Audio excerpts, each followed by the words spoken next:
Hi hello അർഹൂസ് കിച്ചണിലേക്ക് ഏവർക്കും സ്വാഗതം.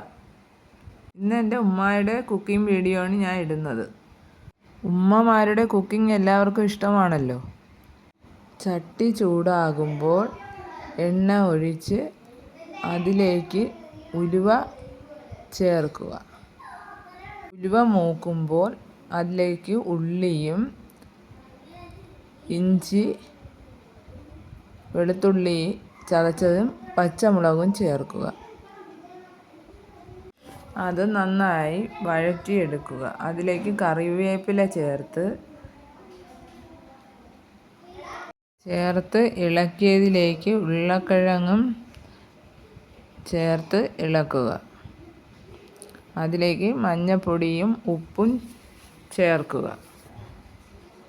അത് നന്നായി ഇളക്കിയതിന് ശേഷം അതിലേക്ക് വെള്ളവും ചേർത്ത് മൂടി വെച്ച് വേവിക്കുക. വെള്ളം വറ്റി ഉരുളക്കിഴങ്ങ് വെന്തതിന് ശേഷം അതിലേക്ക് മല്ലിപ്പൊടി, മുളക് പൊടി, ഗരം മസാല എന്നിവ ചേർത്ത് നന്നായി മിക്സ് ചെയ്യുക. സ്വാദിഷ്ടമായ ഉരുളക്കിഴങ്ങ് മസാല റെഡി. എല്ലാവരും സബ്സ്ക്രൈബ് ചെയ്ത് സപ്പോർട്ട് ചെയ്യണേ.